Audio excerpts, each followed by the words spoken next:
Hi, I am Sunil Mahabar. I welcome you in this part 4 of the series How It Works on Electrical Engineering. The basic idea is to make electrical engineering as simple as possible. So in earlier three parts, part 1 we have seen the structure of atom.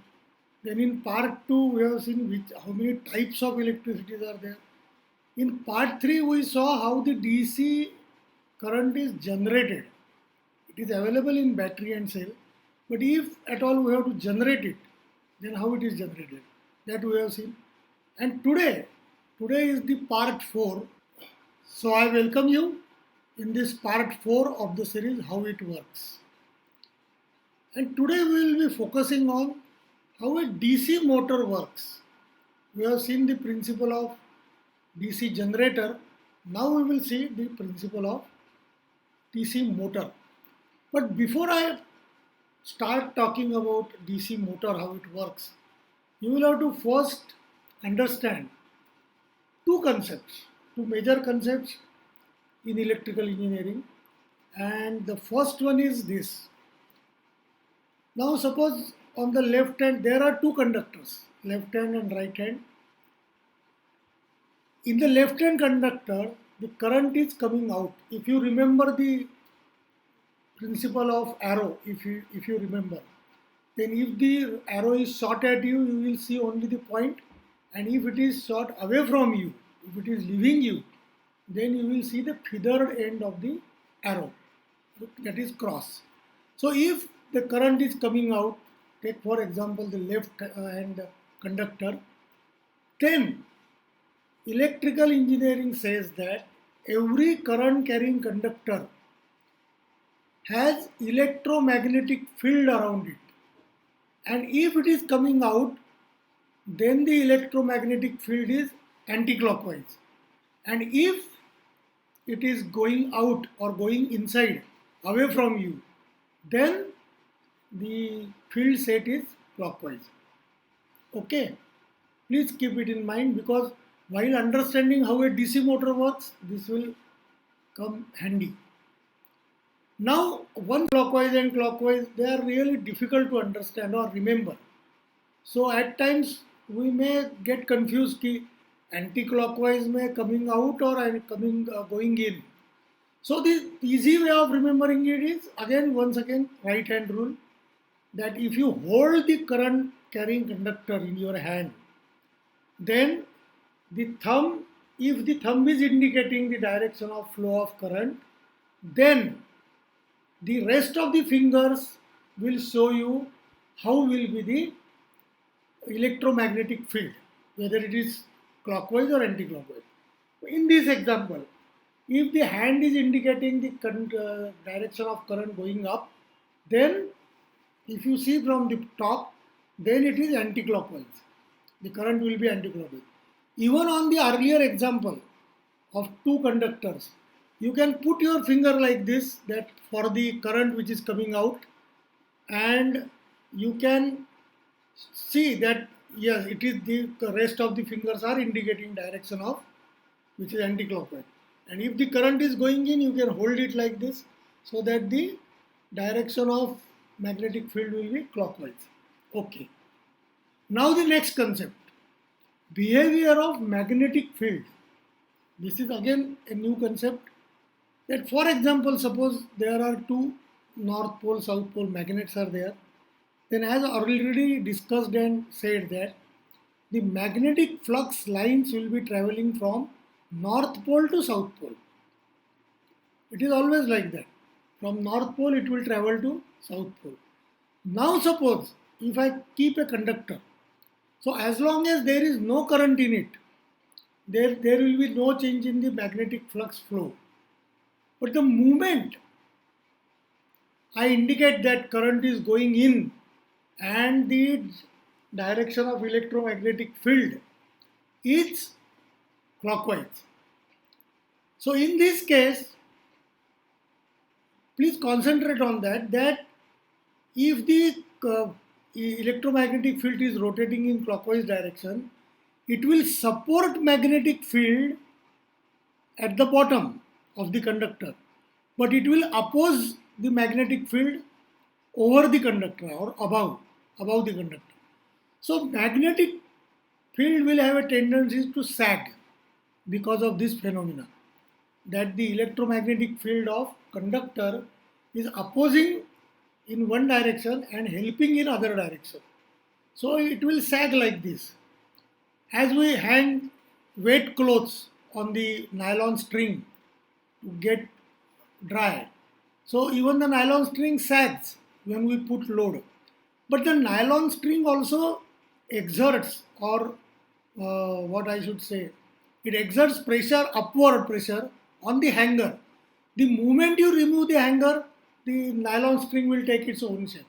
Similarly, the electromagnetic fields, magnetic field lines will bend, but it will not remain bent forever. It will try to straighten up. Now, what is the way out for it to straighten up?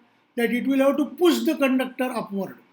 So, conductor will experience a upward thrust by the magnetic lines, and that is this phenomena, that magnetic lines will bend if the current is carrying conductor is carrying current, but it will not remain bent.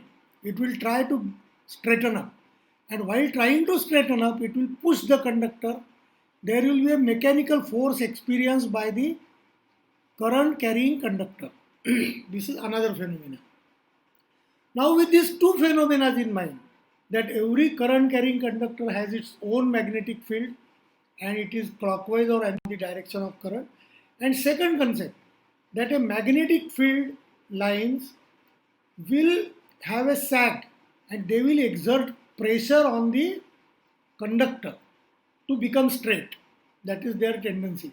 Now, with these two concepts in mind, let us go to another image. Now, suppose this is a rotor like thing on a bearing, it can rotate. It is on a bearing, so the friction is very less.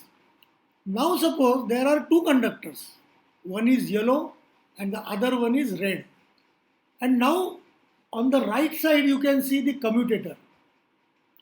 Commutator is there to ensure that whichever conductor comes at the top under North Pole will always receive positive energy, positive supply, and the another part of that conductor, another end of that conductor, which is under South Pole, will get negative supply.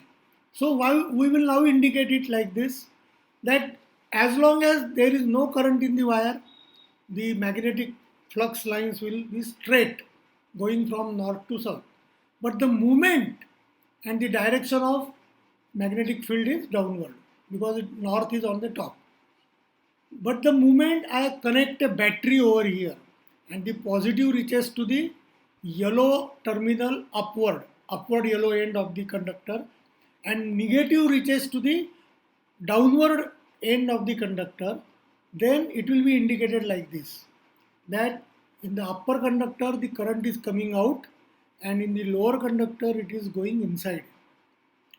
So now the first concept which we have studied, that every current carrying conductor will have its own magnetic field, and if the current is coming out, then it will be anti-clockwise, and if the current is going in, it will be clockwise.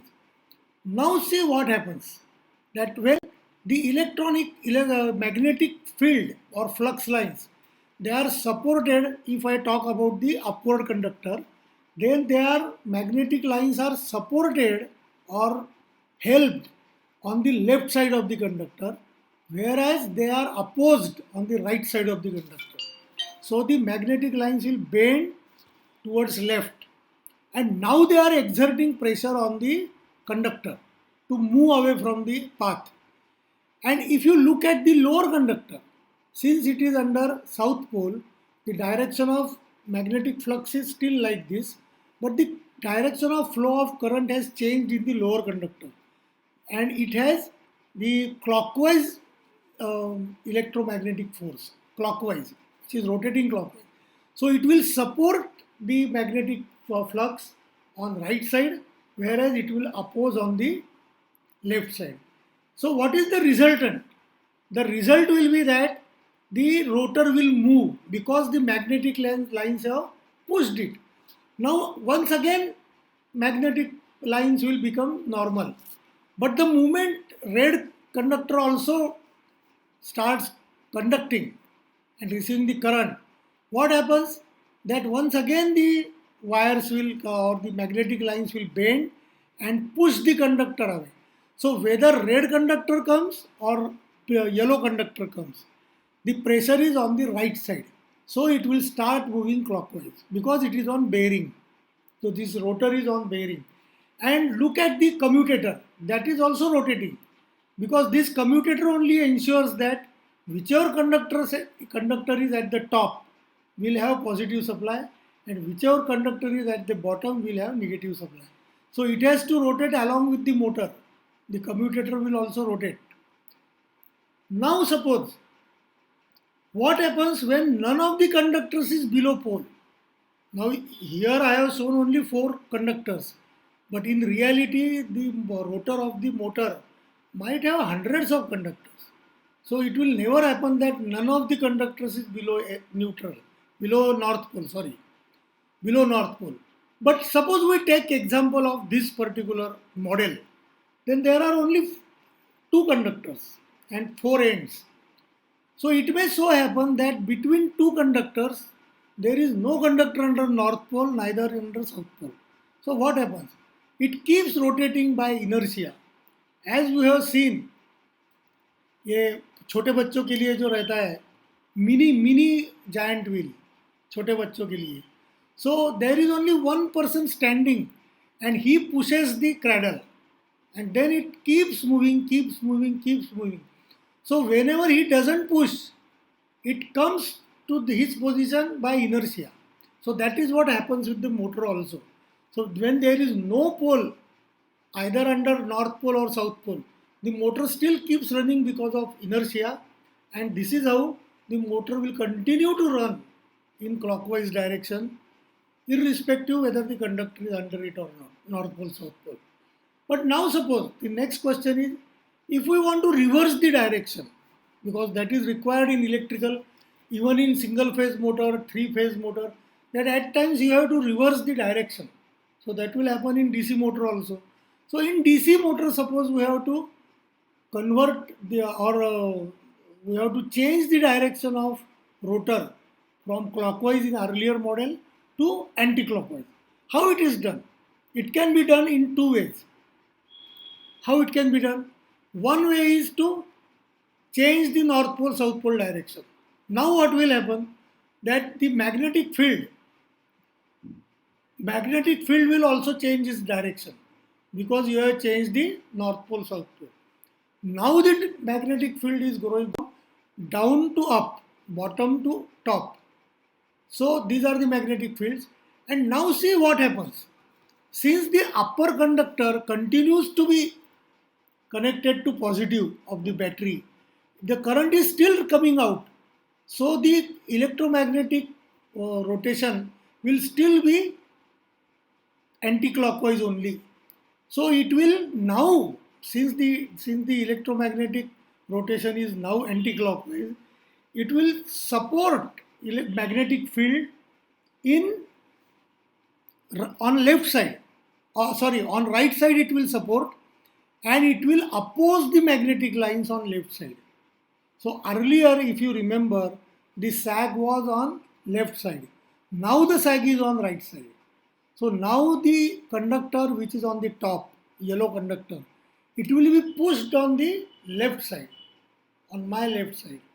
So the rotation will be now anti-clockwise. Earlier it was clockwise. Now suppose if I don't want to change or I am unable to change the direction of north pole, south pole, if it remains like this, but I change the direction, look at the battery. I change the direction here, that wherever positive was connected, now there is negative, and wherever negative was connected is now positive. So the current has changed. Earlier the upper conductor was such that the current was coming out. Now the current is going in because this positive negative has changed. And the bottom conductor will now, the current will be coming out. So the direction of electromagnetic flux rotation has also changed. Now the upper direction is anti-clockwise, sorry, clockwise, and the bottom one is now anti-clockwise. This is how it has changed. Earlier the upper one was anti-clockwise, now it has changed to clockwise. And the bottom one was clockwise, now it has changed to anti-clockwise. So now what happens with the electromagnetic field?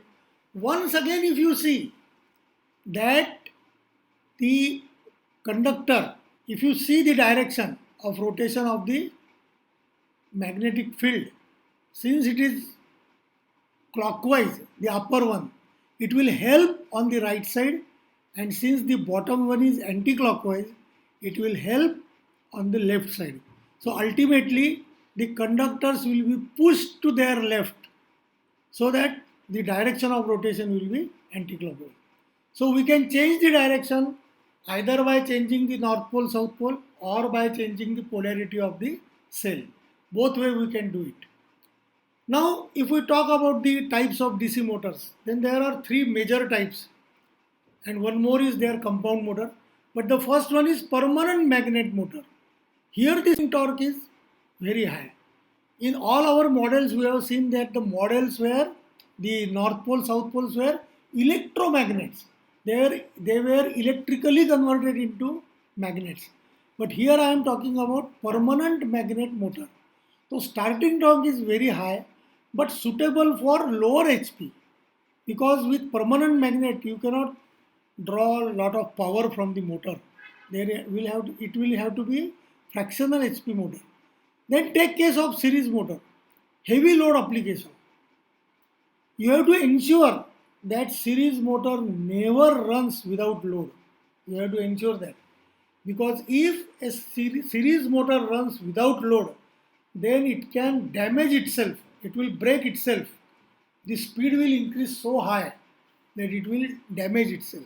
So series motor can never be run without load, it has to run on load.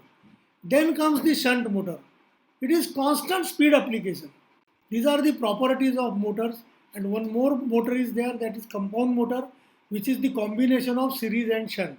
So you can regulate the speed as well as you get the constant speed. So now about the daily life examples of DC motor use. Here you can see the E2O car which runs on battery. Then in printer there are DC motors. Then your drone, it is having all the DC motors because it has to take its power along with itself, and that is the biggest advantage of DC. You can carry it with you. You cannot carry AC with you, alternating current, but you can carry DC with you. So that is the advantage, that when it goes to sky, the battery keeps it powered. And then the toy cars of the children. So these are the different uses of DC motors in our daily life, and that brings me to the end of the presentation. Part 4, we have seen how the DC motor works, and I hope you might have liked the presentation, and if you have liked, then do press the like button, as well as also subscribe to the channel, because many more such videos in very simple language, so that even a layman can understand electrical energy, that is going to get launched on this channel. So please subscribe if you have liked the content, and also recommend it to your colleagues. Thank you. Have a nice time and take care.